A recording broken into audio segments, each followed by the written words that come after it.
Jemina and the Garden Maze.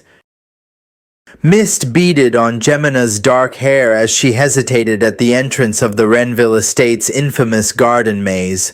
The world felt heavy on her shoulders, and the tangled hedges promised, at the very least, a moment of solitude. She wandered in, grateful for the quiet.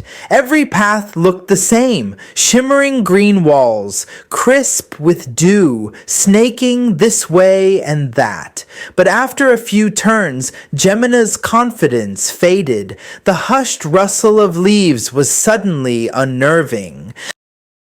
She spun left, then right, every corner blurring together. Her phone, useless in her trembling hands, had no signal. Gemina exhaled, willing herself not to panic. There had to be a way out. People managed all the time. She forced herself to walk forward, counting her steps, pressing one palm against the hedges to trace her progress. Minutes stretched, and the walls seemed taller, shadows deeper, doubt seeped in. Was she really trying, or did she expect an easy escape? A thorn caught her sleeve. Ow! She paused, shaking her arm free and looking up. Was she alone, or simply abandoned by her own impatience? She swallowed, steeling herself. Her legs ached, but Gemina pressed on, recalling her mother's words. Hard things don't get easier if you stand still. So she kept walking, even when uncertainty battered her resolve. A crossroads loomed, 4 branching paths, each equally uninviting. Gemina hesitated, trying to recall footprints or any sign she'd passed here before. There were none. She listened, distant bird calls, her own breath. In that pause, Gemina realized this maze wasn't just twisting hedges, it was her own tangled doubts made visible. If she gave up now, she might never find the way out of the maze or anything else. One step at a time, she murmured. She chose a path, marking the hedge with the edge of a broken stick. The hedges felt less hostile this way. Her marks left a trail, and with each turn navigated, her confidence grew. Yet another dead end. Tiring and predictable. Frustration surged. She pressed her back against the cold greenery and closed her eyes. Giving up crept into her mind with a tempting whisper. But Gemina remembered every tennis match she'd nearly lost, every math problem that once seemed impossible. Perseverance was about pushing beyond comfort, not avoiding discomfort. She stood and retraced her steps to the last mark. Time passed in uncertain fragments until a glow signaled the sun was shifting. She studied light and shadow, realizing south was always just a bit brighter. Using the light as a guide, Gemina picked her new direction. She reached a familiar turn. Hope flickered, and although her breaths were ragged and her feet sore, she pressed forward, tracing light, marking passage, trusting her growing instincts and her will to keep trying. Suddenly, the hedges thinned. Far ahead, sunshine spilled like a golden welcome across a stone archway. Gemina's heartbeat thrummed with disbelief and pride. She stepped free from the maze, blinking in the afternoon light. Sound and color bloomed around her, brighter and more vivid than when she'd entered. She looked back once, understanding that the real maze had been pushing past her own doubts. In the weeks that followed, whenever life cornered her, Gemina remembered the garden maze, how perseverance wasn't about never getting lost, but refusing to give in. And with each new challenge, she found the light again. Donkey of Titan, The Giant's Paradox. Late one violet evening on Titan's orange plains, Atlas, the giant donkey, stretched his lanky legs inside his geodesic dome, designed to keep out the wild Saturnian storms. He was built for this place, a marvel of gene editing, strong enough to plow rock-hard methane soil, and big enough that even fully grown humans could ride on his broad back. But despite Atlas's intimidating size, 10 times taller than any Earth donkey, and the admiration of the colony children, something tiny haunted his home tonight. It buzzed and darted between shafts of artificial sunlight, invisible except for a brief flicker at the edge of his vision. Atlas's large ears quivered, his steel-gray fur bristled. Each time the little creature zipped past him, he jolted, sending pebbles rattling across the recycled flooring. It was just a fly, but it somehow unraveled him. "Get out!" Atlas brayed, his voice echoing against the dome. But the fly just hovered over a meal pellet, wings humming, utterly unconcerned with the giant's distress. None of the settlers seemed to notice, except for Rhea, the young engineer who sometimes brought him sugar cubes after work. Rhea peered inside Atlas's dome. "You all right, big guy?" she asked, noticing his twitchy tail and the havoc of toppled feed bins. Atlas hung his head, embarrassed. How could the largest living thing on Titan be so unsettled by one minuscule pest?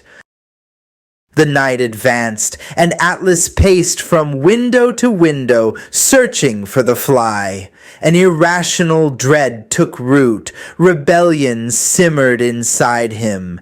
He had wrestled robotic cultivators and braved chemical tempests. Why should a fly have so much power over him? Memories flickered. Early days, uncertain days, when the first storms battered the dome and the harsh world outside threatened everything inside. Back then, Atlas balked at raging winds and shuddered at distant meteor impacts. Each time, he'd weathered the fear, learning through experience that careful action mattered more than size. Atlas confronted the truth. Fear, no matter how irrational, demanded respect. He slowed his breathing and watched, quiet and still. The fly circled again, its path looping near a sun lamp. Instead of flinching, Atlas simply observed. He noticed the fly's erratic wobble, the way it shied from darkness. The world must look terrifying to such a small creature, Atlas realized. Its whole existence was survival, and perhaps its fear surpassed even his own. This thought stirred something unexpected within him, sympathy. With careful intent, Atlas nudged open a vent hatch with his muzzle, letting a cool breeze sneak into the dome. The fly hesitated, then darted for the draft, spinning in the pale Titan air before zipping out into the night. The dome suddenly felt quiet, peaceful even, washed in the gentle hum of life support and distant storms. Rhea returned just as Atlas settled down, his strength finally at ease. "Did you chase that fly out, Atlas?" she asked, grinning. He dipped his enormous head, feeling a simple, strange pride. Maybe courage wasn't about brute force or size. It was about facing what scared you, no matter how small or silly it seemed. That night, as distant lightning danced above Titan's icy lakes, Atlas lay beneath the dome's glassy ceiling. He watched Saturn's rings shimmer on the horizon, understanding that even the smallest things could alter the course of a giant, at least for a night, and perhaps for much longer. In the quiet, he decided that next time something small and frightening found its way into his world, he'd meet it not only with caution, but with empathy as well. For giants and tiny things alike, courage, it seemed, was the same stubborn spark inside them both. Era and the Shadows of Paleland. Era cradled the old brass lamp she'd found in her grandmother's attic. Its surface shimmered faintly despite the dust. When her fingers brushed a strange symbol, blue smoke whisked about the room. In a blink, Era vanished. The world she entered was muted. White skies, gray-tinged trees, and people as pale as ghosts. The air felt thick, heavy with silence. Era shivered, her own colors vibrant against the backdrop of Paleland. A girl about Era's age approached her, her eyes hollow and skin almost translucent. "You don't belong here," she whispered, voice flat. Era introduced herself anyway. "I'm Era. Where am I?" The girl, who called herself Mira, explained quietly, "This is Paleland. We've all grown pale and tired. It's been this way since the shadows arrived." She wouldn't say more, eyes darting nervously at the mention of shadows. Era, determined and curious, agreed to help Mira. They walked through bleak streets where children played without laughter and adults moved like sleepwalkers. Shadows sometimes flickered at the corner of Era's vision. In the town square, an old woman sat on a stone bench, eyes shut. "She used to sing poems," Mira said quietly. "Now she's forgotten even her name." Era's chest tightened at the sight of so much sorrow. Era examined the lamp still in her hand. She wondered if its magic could help Paleland, or if she was summoned here for a reason. Determined, she set out to find the source of the shadows. The two crept through the silent town to the edge of the forest, where the air seemed darkest. Mira hesitated. "No one goes in there," she stammered. But Era, heart thumping with fear and determination, took the first step inside. It was in the forest that Era finally saw them, long, swirling shadows clinging to the tree trunks, whispering doubts and fears with every gust of wind. The cold made Era's courage flicker, but not fade. "Why are you here?" Era called. The shadows twisted, forming vague shapes. "We thrive on fear and silence," they hissed. "The more people avoid us, the stronger we become." Era steadied her breath. "You only win if we give in to you." With a quivering voice that grew louder, she began to sing the first happy song that came to her mind. Mira joined in, her voice weak at first, then growing braver. The townspeople slowly gathered, drawn by the sound. One by one, voices mingled, laughter growing. Light bloomed between the trees. The shadows wailed and shrunk back, finally dissolving in a burst of color. As sunlight returned to Paleland, faces glowed with health and hope. The old woman on the bench remembered her poem and recited it. Color bled back into the pale world. Mira hugged Era, her face now tinged with a warm blush. "You gave us back our courage," she whispered. Era smiled, feeling strength swell in her chest. Era raised the magic lamp, uncertain how to return home. Paleland's people gathered to say goodbye. With a grateful heart and a whispered wish, Era felt the lamp whisk her away. Era opened her eyes to her grandmother's attic, the lamp cool in her hand. She hadn't just visited a strange world, she'd discovered the courage within herself, and she'd brought a little more color home. The Catalyst of Bangalore. In the heart of Bangalore, a street cat named Mittens had a surprise encounter. Spider Cat. Hey there, little one. You look like you've got some potential. Mittens, I'm just a regular cat. Spider Cat. Nonsense! Everyone has potential. You just need the right guidance. Spider Cat. I've been learning from India's human AI, Srinidhi Ranganathan. He's a genius. Mittens. Wow, mind clones? A human AI? That sounds like something out of a comic book. Spider Cat. Well, we are in a comic book, aren't we? Keep your eyes open, Mittens. Spider Cat swings off, leaving Mittens to ponder his words.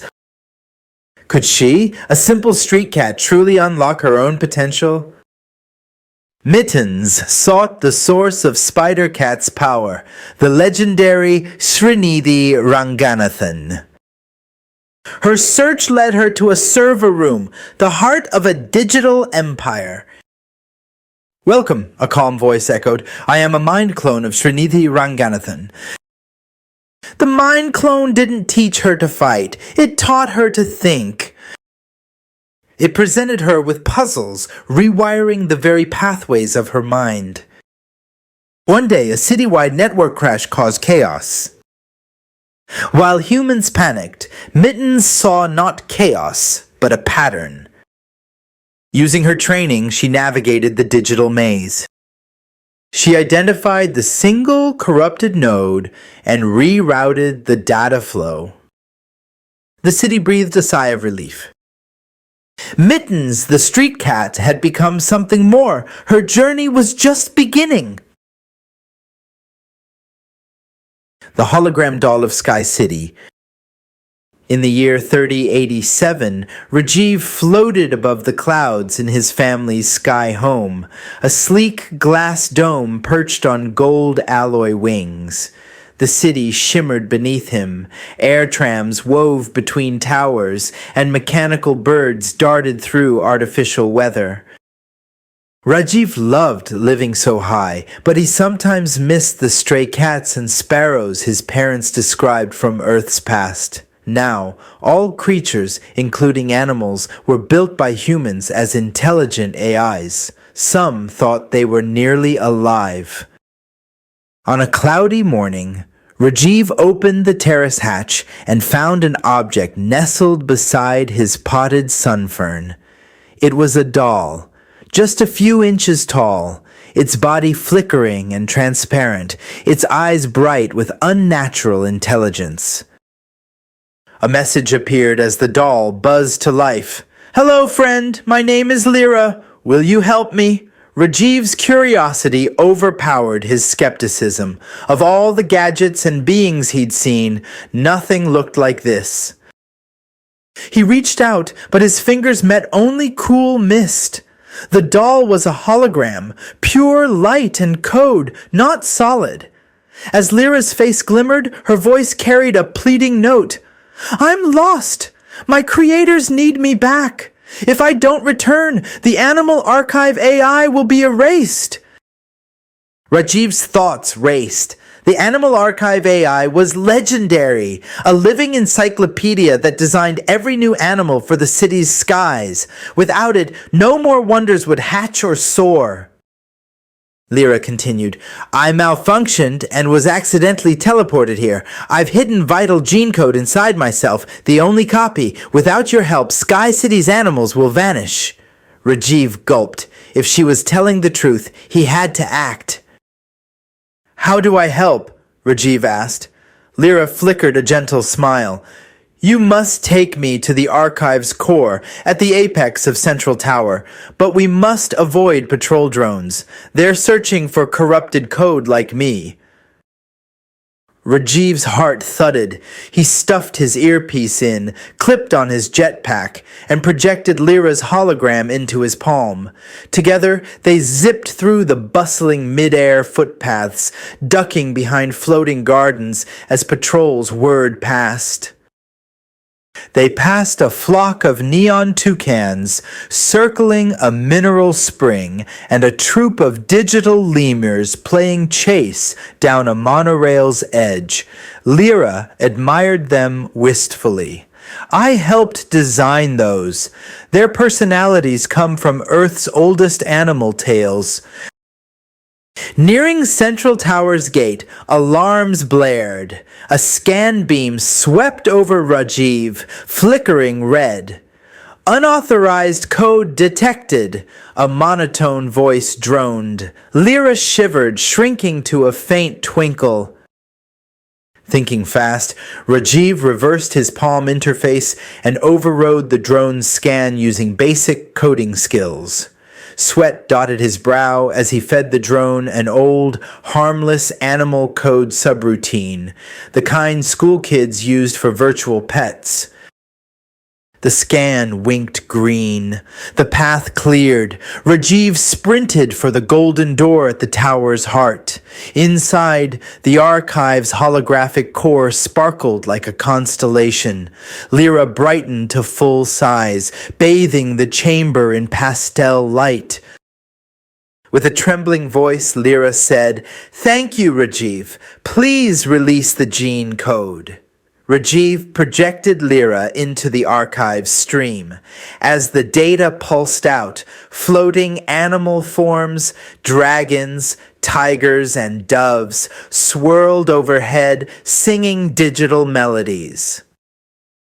Lyra's image began to fade. "You saved Sky City's wonders. If you ever feel alone, remember, every animal here carries a little bit of you now." Rajiv gave a bittersweet smile, watching his friend's code become part of the archive forever.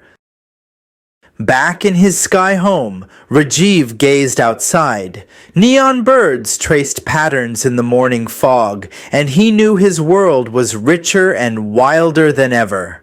High above the clouds, in a city of science and dreams, wonder could still begin with a small act of courage. The Honey Ghost. Dia sat on her bed, staring at the jar of honey on her nightstand. The ghost appeared again, as it did every night, pale, translucent, with hollow eyes. It drifted silently across her room, hovering over the golden jar. For weeks, the ghost had haunted Dia's nights, always circling the jar of honey, but never touching it.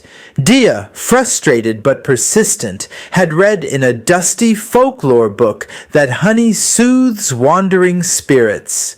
Yet the ghost only shook its head, lips pressed in a firm, silent refusal. At first, Dia had hoped the haunting would end if she simply ignored the ghost. But its presence grew stronger each night. Shadows lengthened, whispers echoed. It became clear she would have to find another way.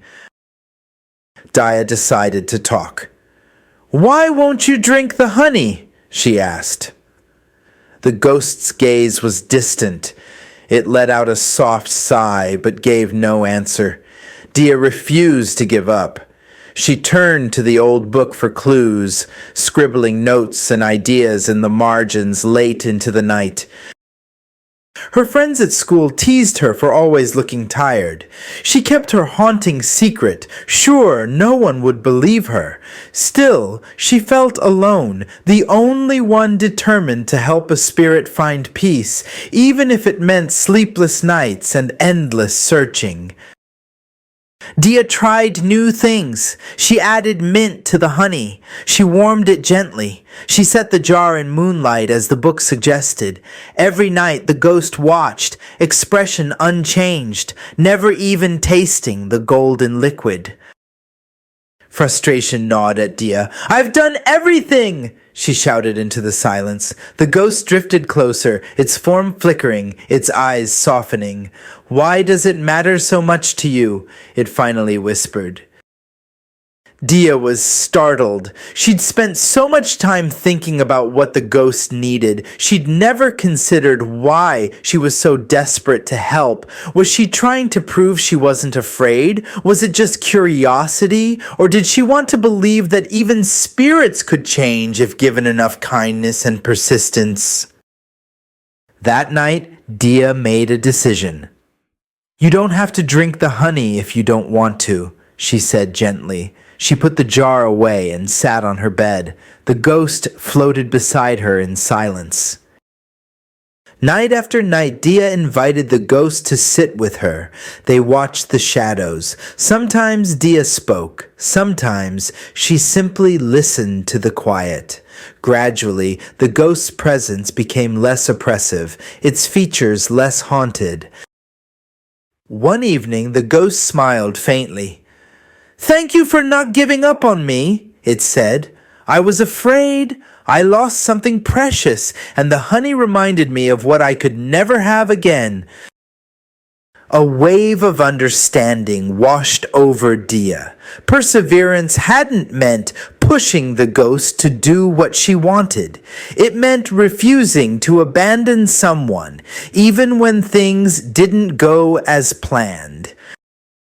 The next night, Dia woke to gentle humming. The ghost, shimmering softly, dipped its finger in the honey and tasted it. Warmth spread through the room. The air felt lighter. Both Dia and the ghost smiled, a quiet understanding finally passing between them. Slowly, the ghost faded, leaving only a golden glow behind. Dia slept, finally free of nightmares, heart full of a new hope. She knew she couldn't always fix everything, but she could always keep trying, and sometimes that was enough. In the days that followed, Dia faced new challenges at school and home. Whenever she stumbled, she remembered the ghost, the honey, and the lesson they had both learned about courage, patience, and perseverance. Dia kept the empty honey jar by her window. On certain nights, when the moonlight was just right, a soft glow filled her room, and she knew she was never truly alone as long as she remembered never to give up. The Jackal Beneath the Moon, A Grandfather's Tale. The moon floated high above the whispering forest, casting long silver shadows across the tangled roots. Grandfather Aaron, his beard as white as birch bark, strolled between the ancient trees, a basket of wild herbs in hand. The night around him pulsed with life, but tonight something extraordinary waited among the shadows. From behind a fallen log, two keen golden eyes glimmered, the eyes of a jackal. Sleek and silent, her fur shimmered like midnight itself.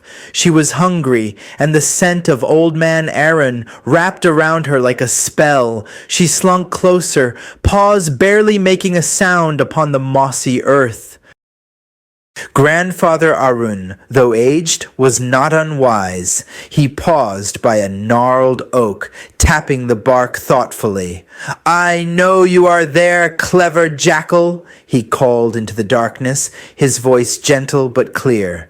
"If you wish to speak or feast, do not creep behind me. Come share my fire." Surprise flickered across the jackal's face. She emerged into the moonlight, tail twitching. "You are bold for prey, old man," she said, her voice soft as the hush between the wind. "Are you not afraid?" She circled him, searching for weakness. "Long ago," Arun replied, "I learned that fear is less a shield and more a snare. But wouldn't you prefer a tale before your supper, Jackal? In the forest, stories weigh as much as bones." His eyes twinkled. "Let us make a bargain." The jackal halted. Curiosity crackled between them. "What sort of bargain?" she inquired, her ears perked.